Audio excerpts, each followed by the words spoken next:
Vamos avançar para a quarta leitura de A Minha Cartilha, uma espécie de testamento anímico de Teixeira de Pascoais, escrito pouco antes de morrer. Este grande poeta e visionário e metafísico, formado em Direito, que ainda advogou há algum tempo, mas que depois passou para a poesia e para a escrita, liderando a revista Águia no movimento da Renascença Portuguesa durante algum tempo e publicando demasiados poemas que o obrigaram a dado momento a parar com a poesia e começar numa prosa altamente culta, mas também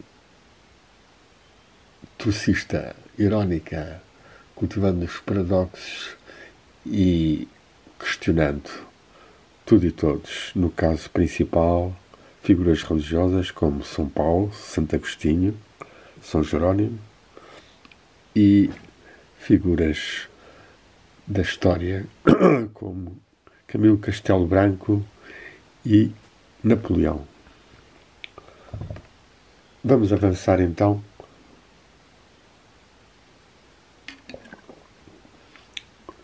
com o capítulo ou o aforismo número 24.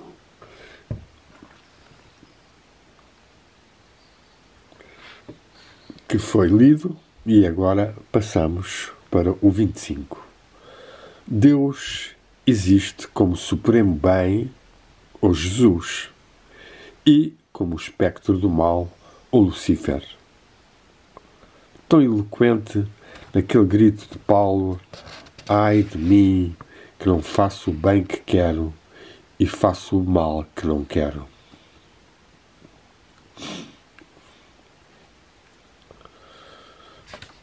Temos aqui já uma primeira afirmações profundas, são afirmações sobre grandes mistérios, certamente que Pascoais atirou uma no cravo, outra na ferradura, e neste caso hipostatizando o supremo bem como Deus e antropoformizando ou fazendo descer às entidades e aos seres humanos em Jesus e o espectro do mal, Lucifer. Não é assim tão imediato este dualismo, mas são entidades diferentes. Jesus, um mestre, um ser, um filho de Deus que não cai, que desce à terra. Lucifer, um espírito celestial que se rebela contra a vontade divina. Ora, este grito de São Paulo, ai de mim, que não faço o bem que quero e faço o mal que não quero, chamado aguilhão, tem sido interpretado por muitas formas e podemos vê-las de certo modo como relacionadas mais com os instintos, mais com a parte animal, que não é forçosamente luciférica. A parte luciférica não dirá isto. A parte luciférica é uma parte de luz, de revolta, de luz fria, de luz intelectiva, e não este sofrimento de Paulo a contas, basicamente e provavelmente com a sua sexualidade tão patente depois em todo o tipo de críticas que faz às mulheres e um certo moralismo excessivo. Avancemos. Mas como Jesus é que Deus nos interessa religiosamente, como Lucifer, é de um interesse apenas filosófico ou profano. Deus está na Bíblia ou no verbo de Isaías. Lucifer está no estilo de Darwin ou na origem das espécies. Aqui temos também outras afirmações bastante discutíveis. Deus está na Bíblia ou no verbo de Isaías. Isto é uma afirmação completamente despropositada, já que, de facto, o Deus da Bíblia é muito discutível, é uma concepção muito primitiva, e mesmo o verbo de Isaías, todo o Antigo Testamento, é uma afirmação de um Deus nacionalista, um Deus ainda muito violento, e pouco tem a ver com a verdadeira divindade. Lucifer não é apenas esta entidade que está na parte da evolução animal de Darwin ou da origem das espécies. A damificar o antropóide eis toda a atividade cristã. A sombra de Darwin antecede a de Moisés, não no tempo dos relógios, ou aparente, mas conforme o tempo real, em que o passado e o futuro não têm qualquer sentido. É nesse tempo supracronológico a surgir-nos a ideia de eternidade, que vive a mesma alma que nos criou e é a mãe da nossa alma racional. A primeira é imortal e em nosso ser uma parte integrante do Criador.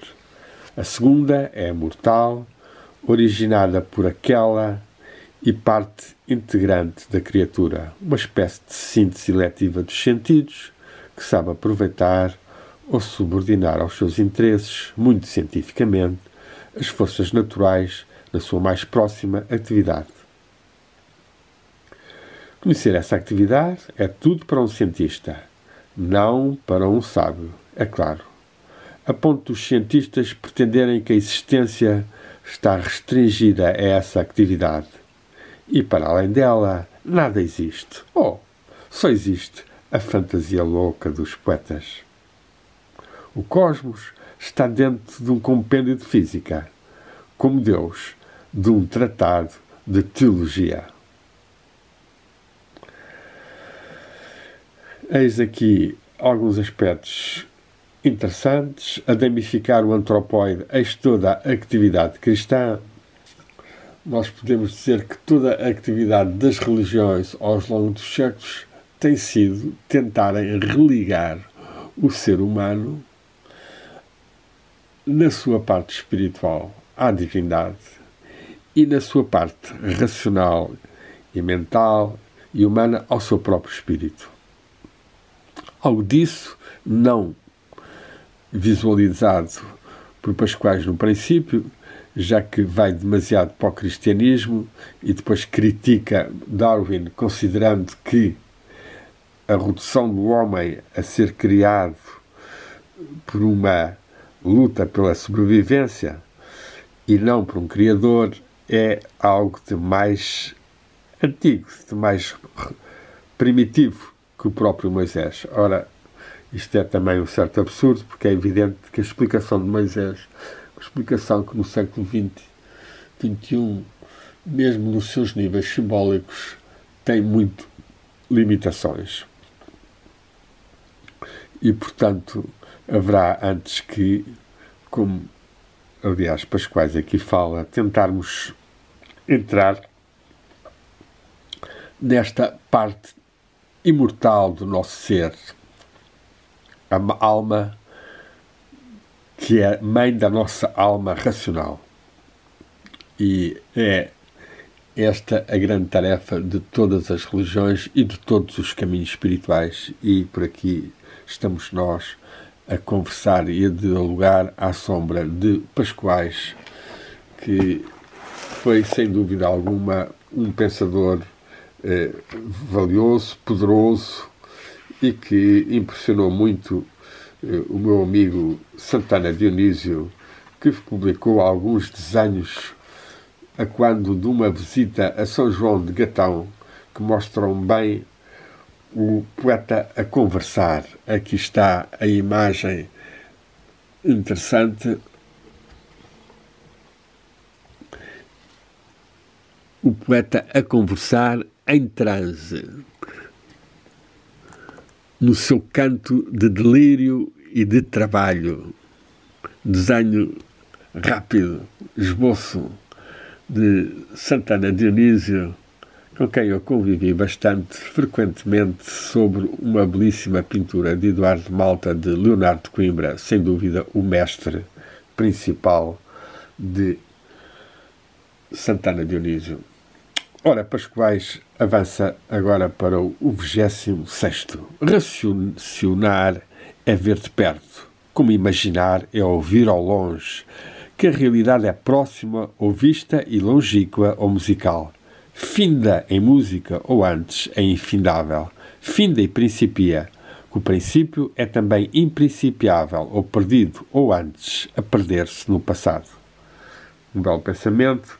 Aqui talvez o mais valioso que podemos tentar aprofundar ou aprender com o nosso amigo Teixeira de Pascoais é esta ideia de que o imaginar é ouvir ao longe, e imaginar aqui pode ser também o meditar, o contemplar.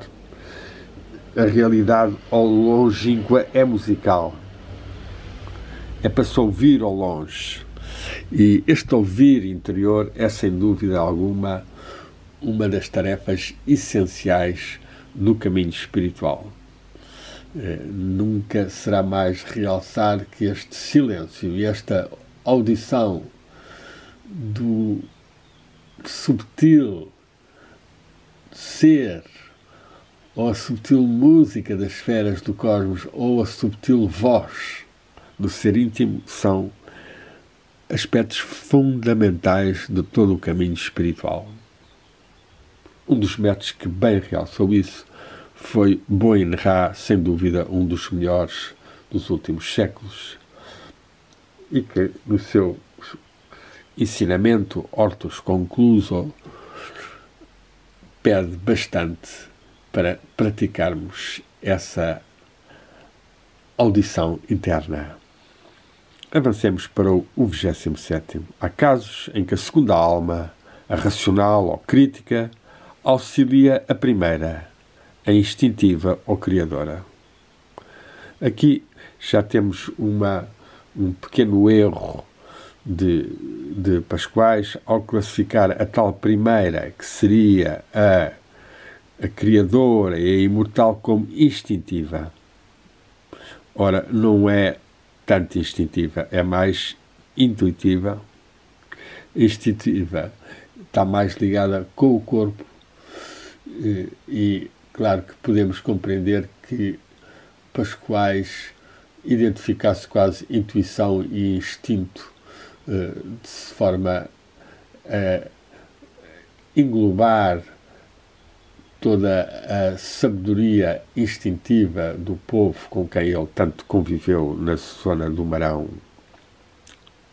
Avancemos neste 27º.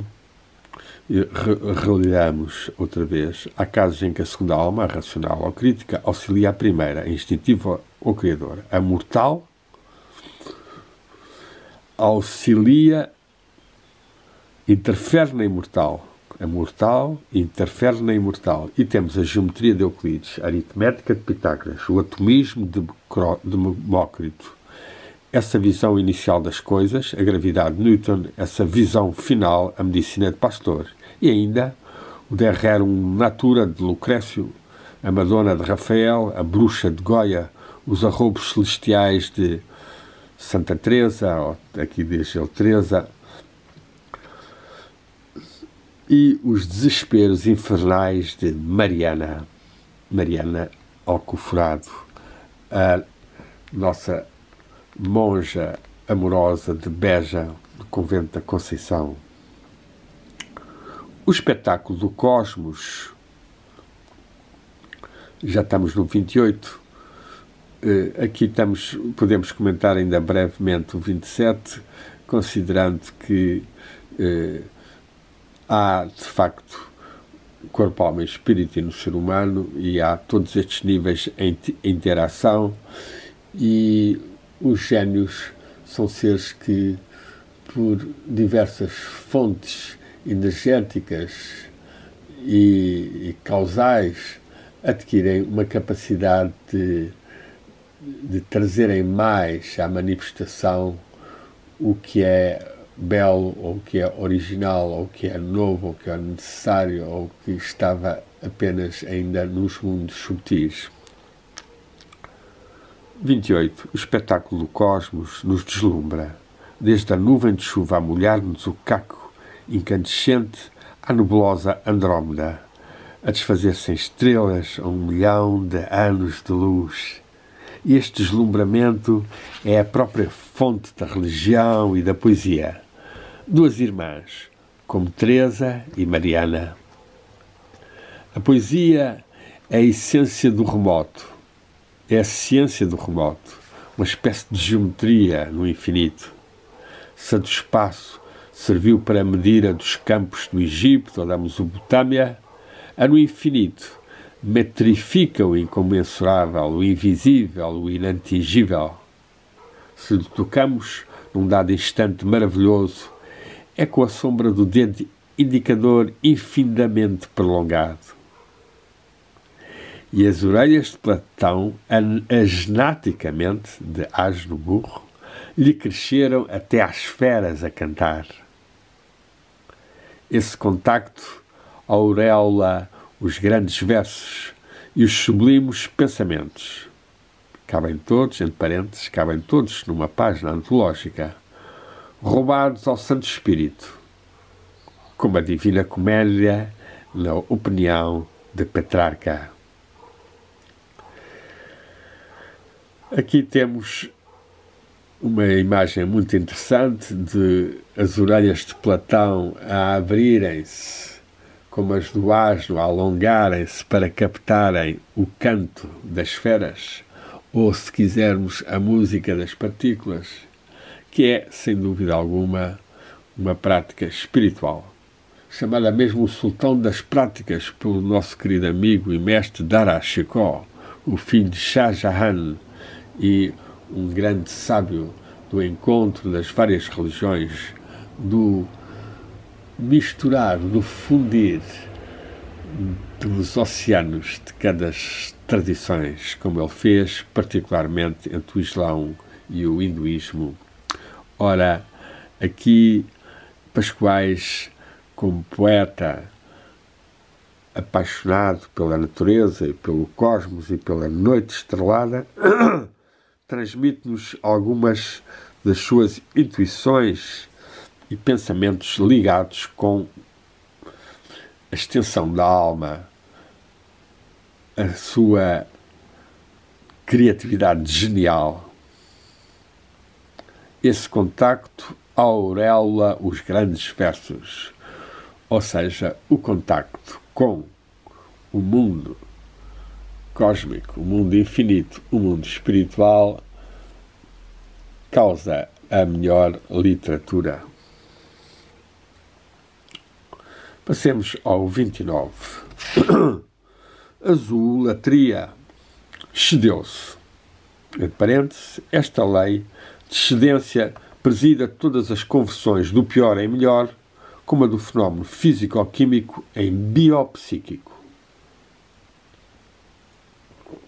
Fecha parênteses. Através dos profetas de Israel e dos filósofos da Grécia, esses tribunos da plebe e paladinos do espírito que vivifica contra a letra que mata, ou da inspiração herética contra o dogma ortodoxo, ou, enfim, da eclésia contra o templo. Aqui podemos realçar a valorização que ele faz até da inspiração herética contra o dogma ortodoxo e depois da eclésia contra o templo, da eclésia enquanto assembleia, enquanto pessoas vivas contra o templo já do judaísmo, o templo passado muito ligado a toda uma série de superstições e costumes extremamente complicados, tal letra que mata o espírito. Avancemos. E o antropóide concebeu-se antropos, homem, e gritou: esse homo, eu sou homem. Este grito abafou todas as vozes da natura, desde os latidos de Anubis aos mugidos de Apis, desde os murmúrios de Eolo, o deus do vento, aos bramidos de Neptuno, desde o barulho de Apolo ao silêncio de Diana. Foi um grito sobrenatural a iluminar um momento em que nasceu a humanidade, ou parto da Mater Dolorosa, a liberdade e a justiça humanizadas. Ela e ele, a mãe e o filho, num só Deus, de cruz às costas, sujos de escarros, coroados de espinhos, a sangrar na subida do Calvário. Quem o martirizou? A sua própria sombra, o Anticristo. E contra ela ressurgiu, e contra o seu próprio peso ascendeu às alturas da divindade. Há uma certa contradição entre a ressurreição e a ascensão. Aqui temos uma bela sensibilidade à morte do Mestre Jesus, muito original, ao considerar que a mãe e o filho estão a subir, um só Deus, cruz às costas, sujos, coroados de espinhos, a sangrar. Quem o martirizou? A própria sombra, o Anticristo. É uma boa afirmação aqui, o Anticristo, no sentido os seres que matam o ungimento, os seres que matam a palavra Messia, traduzida para Christos, em grego, significa os ungidos. E estes seres são, no fundo, os iniciados, são os seres que têm já a ligação maior com o Espírito, com a divindade, e aos que são contra eles e que são anticristos. Ao longo da história houve vários anticristos. Um caso claro foi Hitler. Outro caso claro também tem sido Benjamin Netanyahu, na Palestina, a mortandade e o sofrimento que tem ocasionado sobre os palestinos ou palestinianos, e outros, muitos, que são de facto destruidores, não só do ungimento ou da possibilidade de ungimento de outros seres, mas da nossa própria crença e confiança em Cristo Jesus, ou no bem.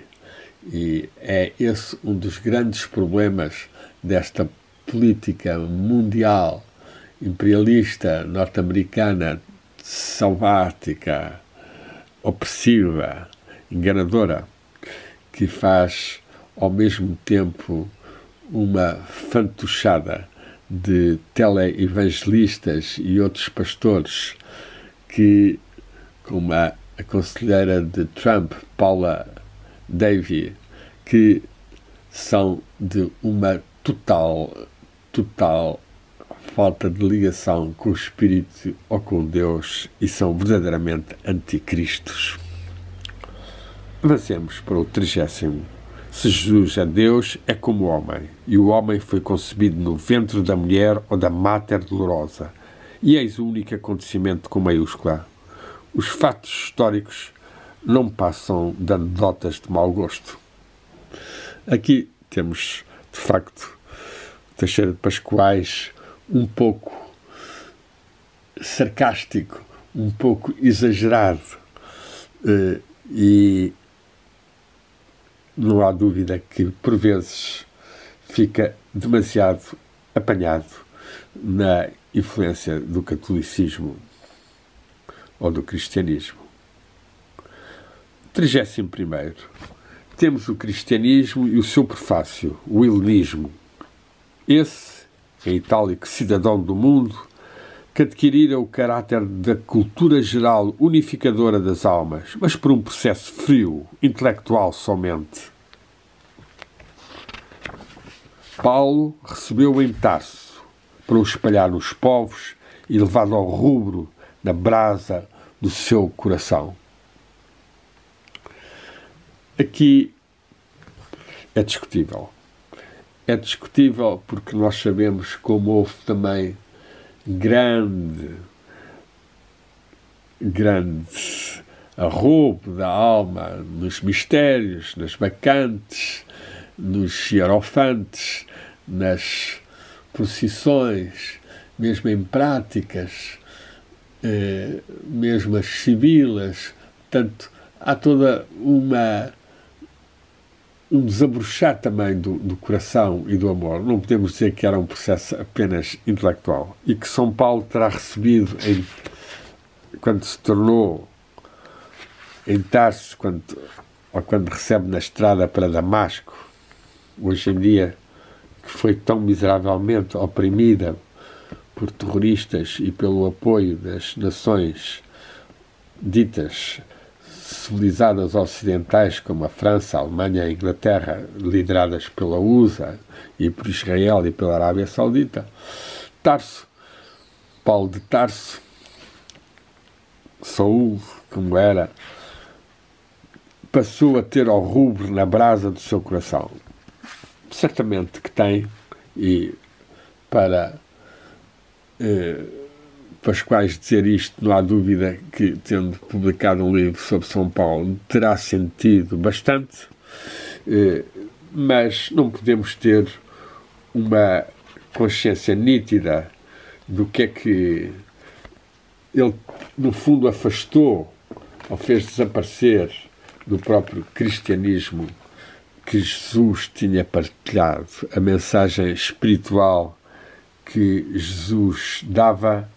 Talvez fosse mais espiritual e menos emocional, como Pascoais aqui quer torná-la tão valiosa. 32. O cristianismo é o helenismo transitado dos filósofos para os escravos, da inteligência para o sentimento, ou da luz para o calor. A luz é platónica, como o calor é pauliniano.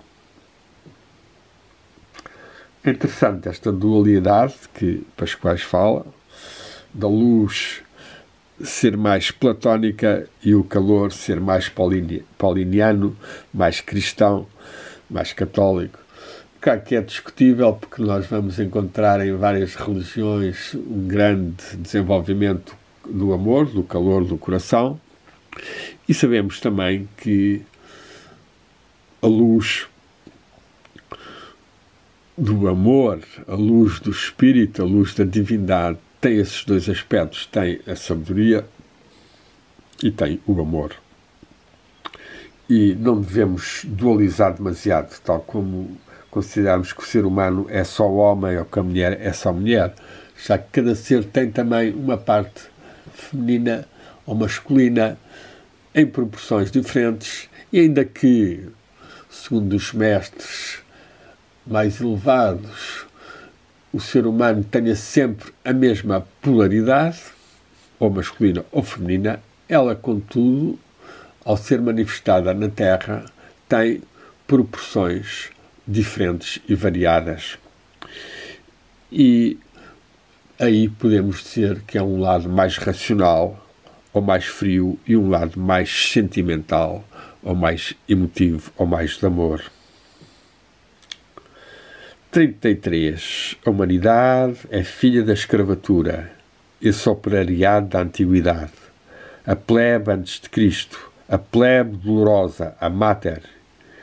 E não é o céu uma criação do inferno e do desespero demoníaco, e vola-se a angélica esperança.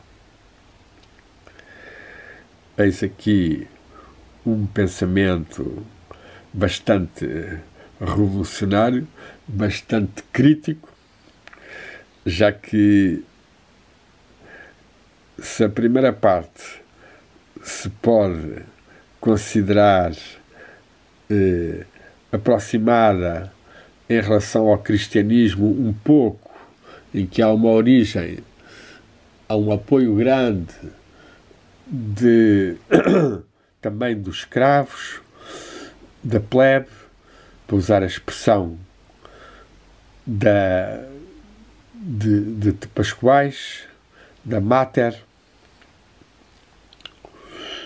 Mas não exageremos, porque sabemos que houve sempre muitos seres de todos os estratos sociais que adotaram ou que lutaram contra.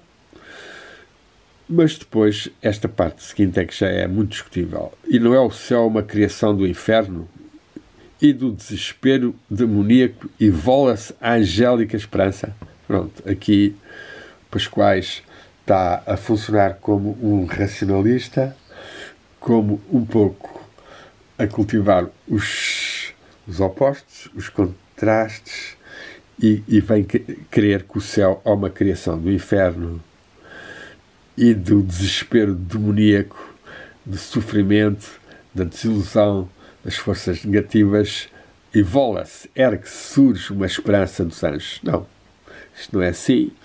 Há realmente um mundo espiritual, existem também mundos infernais, ou com pouca luz, ou purgatoriais, ou de grandes forças negativas, mas também existem realmente esses seres espirituais angélicos, que não é apenas uma esperança que nasce da parte negativa que existe na Terra. Aqui Pascoais não acerta, mas transmite pelo menos um dado momento do seu pensamento. E vamos terminar com o último, o 34. O canto das feras que chega à Terra em noites estreladas é a criação de um Beethoven platónico, atormentado por cataclismos que sobressaltam o firmamento. E Deus irrompeu cristamente do seu infinito ser, pelo tremor das almas dolorosas, esse terremoto a desmoronar o mundo clássico. É aqui bastante interessante este início, já que temos uma visão do canto das feras a chegar à Terra nas noites estreladas. Aqui é Pascoais, o contemplativo do Marão, das grandes noitadas de estrelas cadentes em cima de penedos, esse firmamento que contemplado nos torna mais firmes e nos abre ao mesmo tempo, e considera então Deus surgir cristamente seu infinito ser pelo tremor das almas dolorosas, esse terremoto a desmoronar o mundo clássico. Esta é um pensamento extremamente, e uma imagem muito original de Pascoais, que devemos reconhecer, porque tem algo de verdade, na medida em que o Deus Pai de Jesus corresponde, de certa forma, e com todo o sofrimento e todas as perseguições, a um grito de almas por um estado de maior agapé, de maior amor e partilha, e que fez desmoronar o mundo clássico. Já que o mundo clássico já estava, por uma série de razões, em decadência, e houve, de facto, várias causalidades que fizeram emergir o cristianismo. E avançamos com Teixeira de Pascoais. Dugolou a vitória de Samotrácia em nome da paz contra a guerra. Cobrou os braços a Vênus para que Deusa, não podendo abraçar os seus Adónis, aspirasse ao casto amor. Tanto é certo as nossas virtudes serem pecados impotentes. Aqui temos, de novo, Pascoais desafiante, sarcástico, quando diz que as nossas virtudes são pecados impotentes. É um pouco exagerada, é uma visão quase paradoxal das virtudes que conseguem potentemente controlarem as suas possibilidades de se tornarem vícios ou pecados ou defeitos. É evidente que quando referiu o casto amor,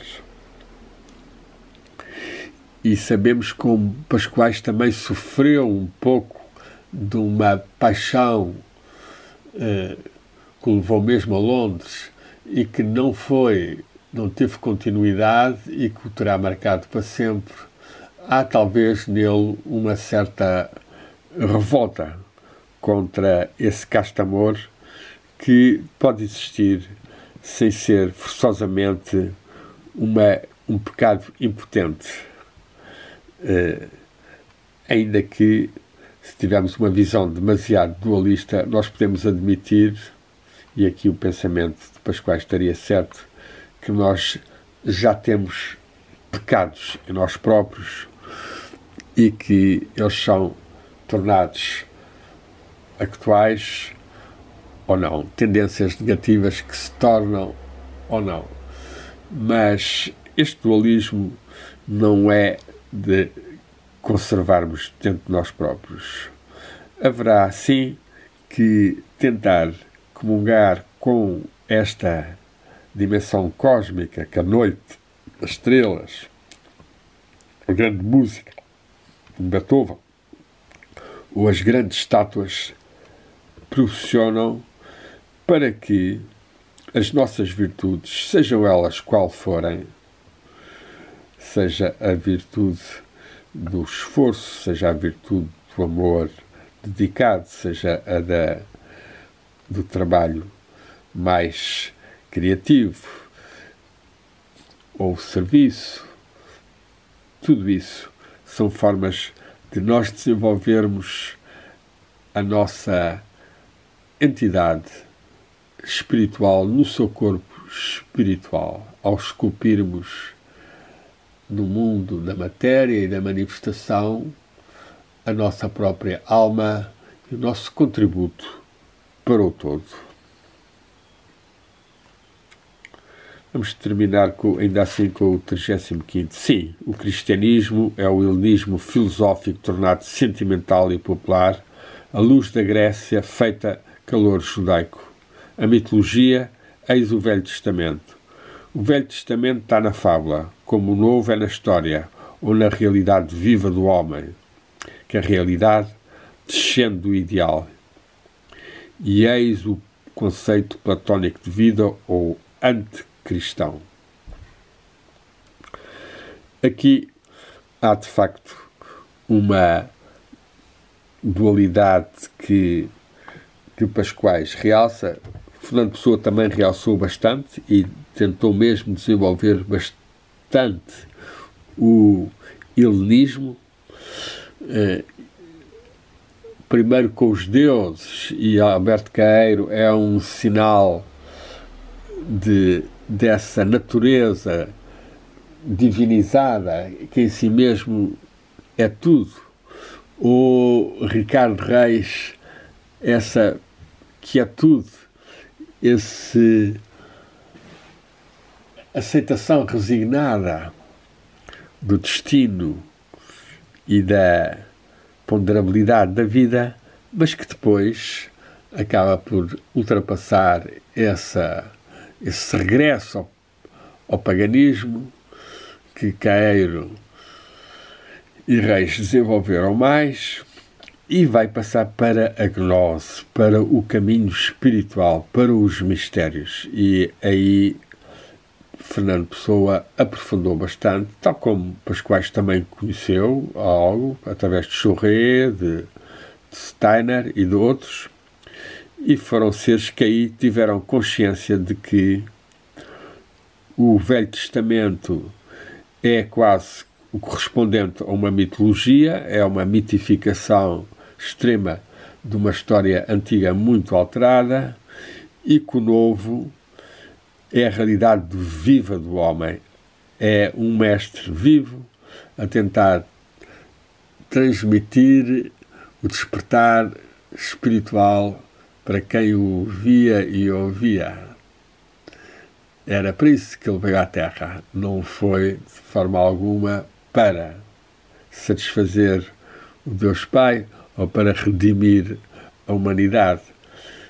Contudo, face às forças negativas, soube aceitar a morte, o sofrimento, com a Sexta-feira Santa de 10 de abril de 2020, sob a famosa pandemia do coronavírus, mais ainda se afirma a necessidade nossa de conseguirmos não nos deixar vencer, nem oprimir, nem destruir por as forças negativas, venham elas de onde vierem, nem sob qualquer tipo de ameaças de excesso de controles ou de excesso de vacinas, mas consigamos manter um desenvolvimento de uma humanidade mais fraterna, mais ecológica, mais justa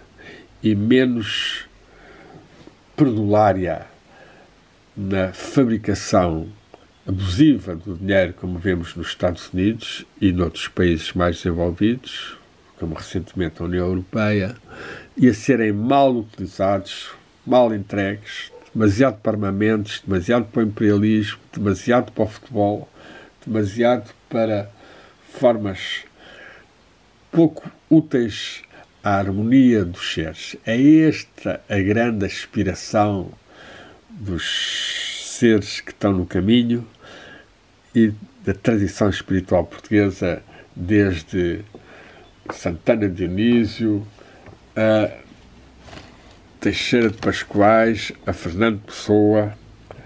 Aqui uma última imagem de Pascoais pouco antes de morrer,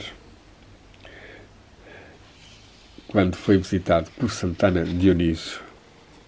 Possamos nós trabalhar enquanto é dia ou enquanto estamos aqui na Terra, saibamos aceitar a morte quando ela vier, conscientes que há uma vida depois da morte e que devemos estar já preparados em vida, morrendo em vida e estando a construir o corpo espiritual por onde vamos avançar no mundo espiritual. Muita luz e muito amor. Temos graças, o Pax Lux Amor.